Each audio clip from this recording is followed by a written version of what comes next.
Hello guys, வணக்கம் and welcome back to சிறப்பு media 2.0. நான் உங்கள் உதய். இந்த வீடியோவில் நம்ம எதை பற்றி பார்க்க போகிறோம் அப்படின்னு பார்த்தீங்கன்னா, பிக் பாஸ் சீசன் 9 10வது வாரத்துக்கான 4வது நாளுக்கான இரவு நேர ஓட்டிங் முடிவுகளை தான் இந்த வீடியோவில் முழுசாக பார்க்க போகிறோம். ஸோ இந்த வீடியோவுக்கு போகிறதுக்கு முன்னாடி நம்மளோட சேனலை சப்ஸ்கிரைப் பண்ணாங்க, சப்ஸ்கிரைப் பண்ணி வச்சுக்கோங்க.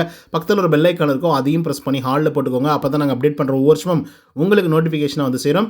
அதை தாண்டி இந்த வீடியோவுக்கு குறைஞ்சபட்சம் ஒரு 1000 லைக்கான எதிர்பார்க்குறோம். ஸோ லைக்கை போடுங்க, வீடியோ பாருங்கள். வாங்க இந்த வீடியோக்குள்ள வந்து போகலாம். நம்பர் 1 பொசிஷனில் யார் இருக்காங்க அப்படின்னு பார்த்தீங்கன்னா, த ஒன் அண்ட் ஒன்லி கானா வினோத் அவர்கள் தான் வந்து இருந்துட்டு இருக்காங்க. ஸோ அவங்க வாங்கிய ஓட்டுகளுடைய எண்ணிக்கை அப்படின்னு சொல்லி பார்க்கும்பொழுது 1,55,971 ஓட்டுகளாகும். அண்ட் பர்சன்டேஜ் ஆஃப் ஓட்டிங்ஸ் அப்படின்னு சொல்லி பார்க்கும்பொழுது 30.81% இருந்துட்டு இருக்காங்க நம்மளுடைய கானா வினோத் அவர்கள். ஸோ இவர் அட்டகாசமாக ஓட்டிங்கில் வந்து பார்த்தீங்கன்னா பர்ஃபார்மன்ஸ் வந்து பண்ணிட்டு இருக்காரு அப்படின்னு வந்து சொல்லலாம். ஸோ இன்னும் இன்னைக்கு நைட்டு நாளைக்கு முழுக்க அப்படின்னு வந்து இருக்குது. ஸோ அதன் காரணமாக குறைஞ்சபட்சம் ஒரு 2 லட்சம் வாக்குகளை வந்து கடக்கிறதுக்கான எல்லா வாய்ப்புகளும் வந்து இருக்குது.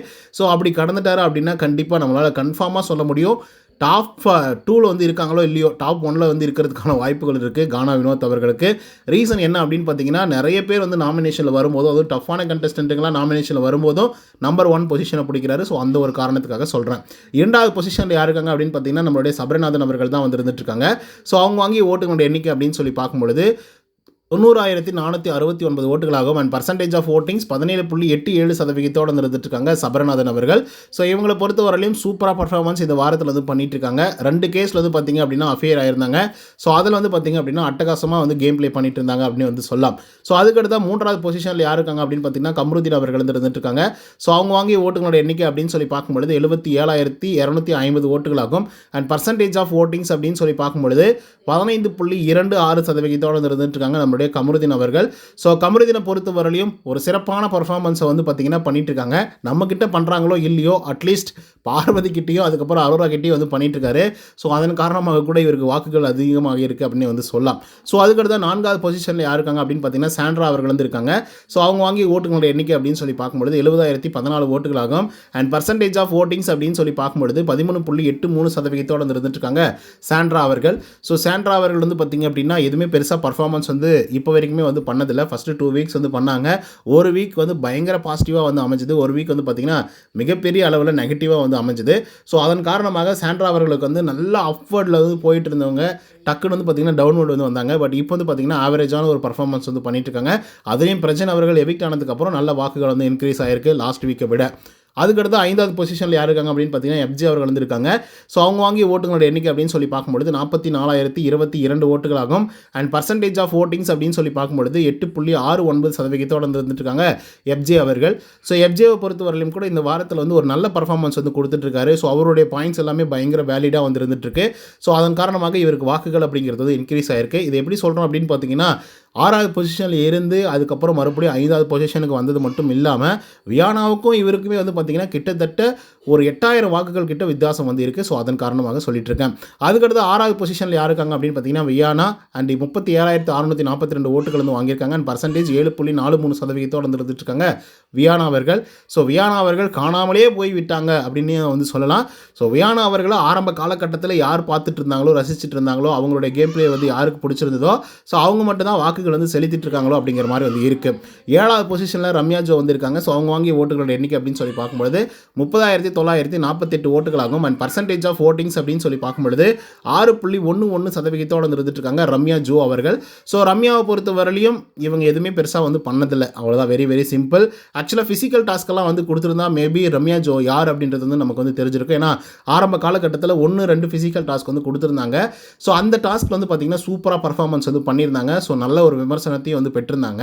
பட் அதுக்கப்புறம் வந்து எல்லாமே இந்த வாக்குவாதம் பண்ணுறது, அதுக்கப்புறம் வந்து பார்த்திங்க அப்படின்னா பெருசாக உடல் உழைப்பெல்லாம் இல்லாத டாஸ்க்குகளே வந்து பார்த்திங்கன்னா கொடுத்ததுனால ரம்யா ஜோவால் வந்து பார்த்திங்க அப்படின்னா பெருசாக பர்ஃபார்மன்ஸ் வந்து பண்ண முடியல. என்னதான் அவங்களுக்கு வந்து உடம்பு சரியில்லாமல் வந்து இருந்தாலும் கூட ஃபிசிக்கல் டாஸ்க் அப்படின்னு சொல்லி வரும்போது அவங்க ஃபயராக வந்து விளையாடுவாங்க. அதை யாராலையும் அடிச்சிக்கவே முடியாது. அதே போல் தான் சுபிக்ஷாவும் வந்து விளையாடுவாங்க. பட் இவங்களுக்கு இந்த வாக்குவாதம் பண்ணுறது, பாயிண்ட்டை எடுத்து வச்சு பேசுறது, முந்தானத்துக்கு நீங்கள் அதை பேசுனீங்க, 3 வாரத்துக்கு முன்னாடி அதை பேசுனீங்க, இதை பேசுனீங்க அப்படின்னு சொல்லி அவங்களால ஒரு பாயிண்ட்டை எடுத்து வச்சு நல்ல தெளிவாக வந்து ஒரு ஆர்கியூமெண்ட்டை கொண்டு வரவே முடியாது. ஸோ அதனால தான் நிறைய இடங்கள் வந்து பார்த்திங்க அப்படின்னா பிரச்சனைகளே வந்தாலும் அதை தவிர்த்துடுறாங்க. அந்த இடத்துல வந்து ரியாக்ட் பண்ணுவாங்க, கோவப்படுவாங்க, அந்த பிரச்சனைக்காக சண்டை போடுவாங்களே தவிர மற்றபடிக்கு வந்து பழைய பிரச்சனைகள்லாம் எடுத்து நோண்டி பிரச்சனை பண்ணுற அளவுக்கு வந்து பார்த்திங்கன்னா எதுவுமே வந்து பண்ணியிருக்க மாட்டாங்க ரம்யா ஜோ. அதுக்கான காரணம் என்ன அப்படின்னு பார்த்திங்கன்னா அவங்களுக்கு வராது, அது வந்து அவங்களுக்கு தெரியாது, அவ்வளோதான். Very very simple. அதுவே நான் சொன்ன மாதிரி ஃபிசிக்கல் டாஸ்க் வந்து வந்துருந்துச்சு அப்படின்னா கண்டிப்பாக சொல்கிறேன் ரம்யா ஜோ அப்படின்னா ஒரு மாதிரி வந்து இருந்திருக்கும். ஆனால் என்ன பண்ணுறது, அந்த மாதிரி எதுவுமே வந்து நடக்கலை. ஃபஸ்ட்டு 2 வீக்ஸோடு அப்படியே நிறுத்திட்டாங்க. அது கூட காரணங்கள் வந்து இருக்குது. ஏன்னா இவங்க ஆல்ரெடி பயங்கர அக்ரெஷனாக வந்து கேம் ப்ளே பண்ணக்கூடிய ஆட்கள், அண்ட் வாக்குவாதம் அப்படின்னு சொல்லி வந்தால் கூட அவ்வளோ அக்ரெசிவாக பேசக்கூடிய ஆட்கள் இவங்க. ஸோ அப்படி இருக்கும்போது வந்து ஒரு ஃபிசிக்கல் டாஸ்க்கை வந்து கொடுக்கும் பொழுது அதுலேயும் அக்ரெசிவாக வந்து ப்ளே பண்ணுறாங்க அப்படின்றத தெரிஞ்சு மேபி டாஸ்க் எல்லாமே கன்வெர்ட் பண்ணி வேறு மாதிரி மாற்றிட்டாங்களோ அப்படிங்கிற மாதிரி வந்து இருக்குது. அண்டு சில டாஸ்க்குகள் வந்து பார்த்திங்கன்னா ரசிக்கும்படியாக வந்துருந்தது, ஆனால் பல டாஸ்க்குகள் வந்து பெருசாக ரசிக்கும்படியாக வந்து இல்லை. அண்ட் இப்போ வந்து பார்த்திங்கன்னா வெளியேற போகுது யார் அப்படின்றத பற்றி கொஞ்சம் டிஸ்கஸ் பண்ணலாம்.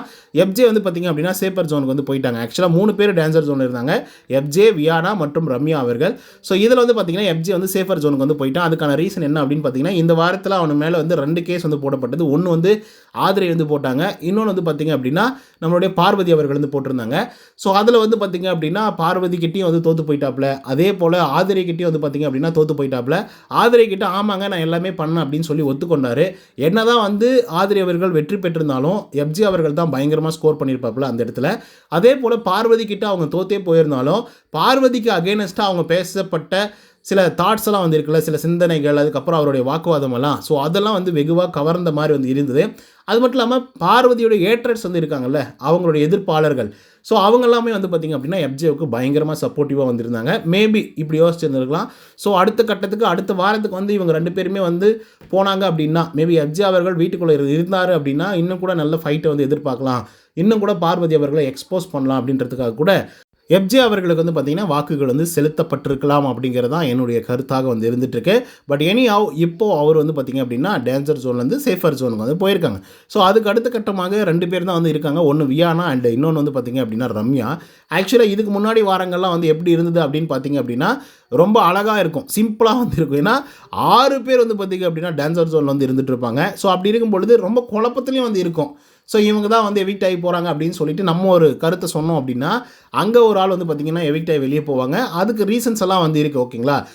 அதாவது மோர் ஆர் லெஸ் சிமிலராக வந்து பார்த்திங்க அப்படின்னா வாக்குகள் வந்து வருது அப்படின்னா இவங்க அடுத்த கட்டமாக எந்த மாதிரியான நகர்வுகள் வந்து போவாங்க, எப்படி இந்த கேம் வந்து இன்ட்ரெஸ்டிங்காக மாற்றுவாங்க அப்படின்ற மாதிரி தான் பிக் பாஸ் டீம் வந்து முடிவு பண்ணோம். ஸோ அதுக்கேற்ற மாதிரி தான் எவிக்ட் பண்ணி வெளியே அனுப்புவாங்க. ஸோ அதில் ஒரு 1000 ஓட்டுகள், 500 ஓட்டுகள், ஒரு 2000 ஓட்டுகள் முன்ன பின்ன இருந்தால் கூட அவங்க அதாவது கீழே இருக்கக்கூடிய ஆட்கள் வந்து நல்ல பர்ஃபார்மன்ஸ் பண்ணுவாங்க, அவங்க வந்து கண்டென்ட் கொடுப்பாங்க அப்படின்ற மாதிரி வந்து இருந்தது அப்படின்னா கொஞ்சம் மேலே இருக்கக்கூடிய ஆட்களை கூட எவிக்ட் பண்ணி வெளியே அனுப்பிச்சிருவாங்க. அதுதான் வந்து பார்த்திங்கன்னா இதுக்கு முன்னாடியும் நடந்திருக்கிறது, இந்த வாரத்தில் நடந்திருக்கு. ஸோ அதன் காரணமாக வியானா அவர்கள் வந்து சேஃபர் ஜோன் போகிறாங்க அண்ட் ரம்யா ஜோ அவர்கள் எவிக்டாக போகிறாங்க அப்படிங்கிற மாதிரி தான் இப்போ வரைக்குமே வந்து தெரியுது. அதை நம்ம பொறுத்து தான் பார்க்கணும். ஓகே மக்களே, இந்த ஓட்டிங் முடிவுகளை பற்றி நீங்கள் என்ன நினைக்கிறீங்க அப்படிங்கிறத கமெண்ட்ஸ் வந்து பதிவு பண்ணுங்கள். இந்த வீடியோ உங்களுக்கு வந்து பிடிச்சிருந்தா லைக் அண்ட் சப்ஸ்கிரைப் பண்ண மறந்துடாதீங்க. இன்னொரு தகவலோட சந்திக்கிறேன். Until then bye from Uday. நன்றி, வணக்கம்.